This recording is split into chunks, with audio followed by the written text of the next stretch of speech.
Good morning, everybody. Happy Sunday. I wish I could go to church, but I'm not up to it yet. I got up and put up a little makeup on today. I am 4 days, 96 hours past my thyroidectomy. I had my thyroid taken out because I had Graves' disease, and it was getting worse. With treatments of medication, it would go hyper, radiation, radioactive iodine did not work. So my 3 doctors at Blodgett and I agreed that it was time to have a thyroidectomy. I ran into some complications after my surgery.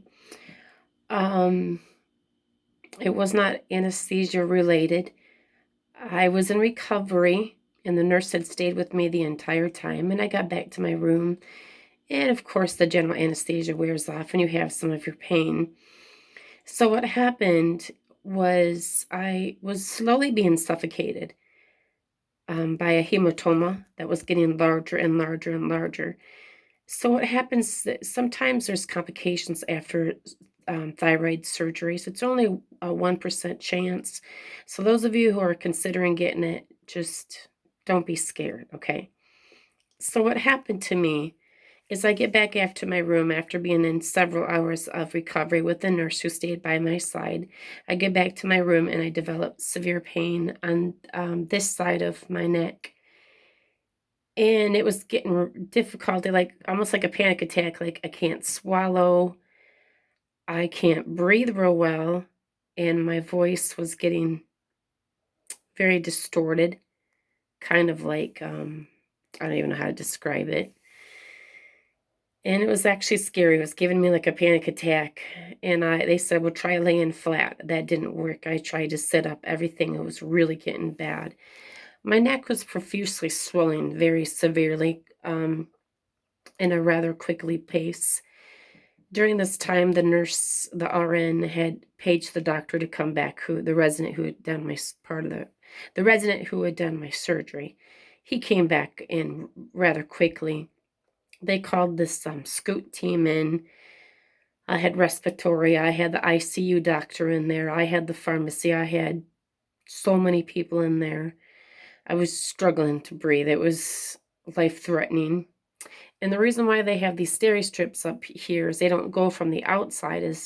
I literally remember him ripping this gauze, or whatever you call it, the strips, open me up and cut it, and then put his finger right here where my bleed was at. And basically what happened was it was cutting off my airway.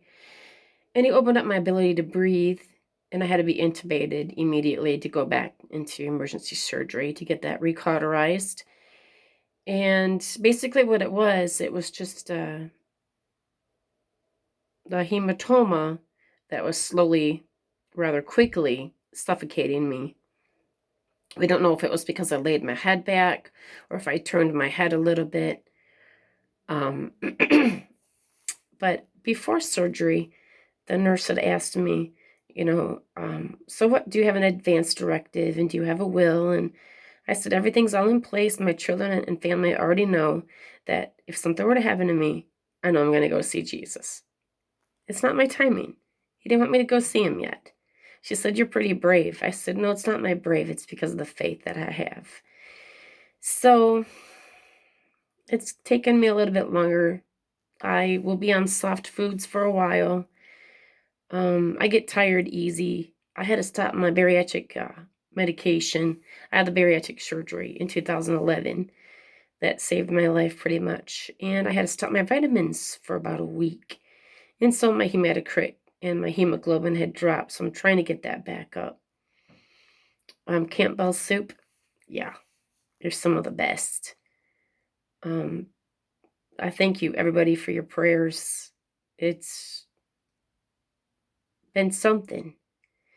And remember, too, that if you could just do one good deed just for one person today, that'd be the answer to the prayers right there. As you can see, I happen to wear a lot of sports hats and cover up my hair. Part of the Graves' disease, it's an autoimmune disease that attacks your thyroid. I've had it since I was like 14. My dad was a Vietnam veteran from Vietnam, and he was exposed to Agent Orange, and he died in 2014 of Agent Orange related non-Hodgkin's lymphoma, which is basically a blood cancer.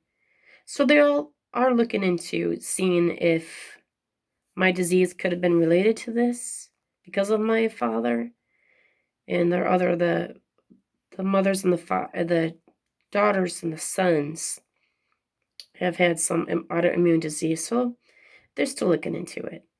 And I'll take my hat off. I have very thin hair. It's part of the disease. It's going to go back. So I have some sports hats that I wear quite often. This is for you, Shannon, and for Coach Quinn, Notre Dame today. But everybody have a blessed day. And if you have any questions about Graves' disease or the eye pressure, it's getting better. My hearing is coming back slowly. I did have some temporary hearing loss because of it. I got great kids. Hopefully I'll be able to go back to work in a couple weeks, and I'll be able to go back fishing for bigger fish, but not them dogfish or them bowfins. But as you can tell, sometimes when I'm talking, my voice kind of goes a little bit hoarse, but I just drink a lot of liquid. And so I didn't prepare for this speech at all. But everybody have a blessed day, and remember to just be thankful. Life is too short to be angry and mad at anybody, you know. Take life as with just a little teeny grain of salt. And I know during this time with COVID and Corona, we just need to focus on God's glory. Everybody have a great day.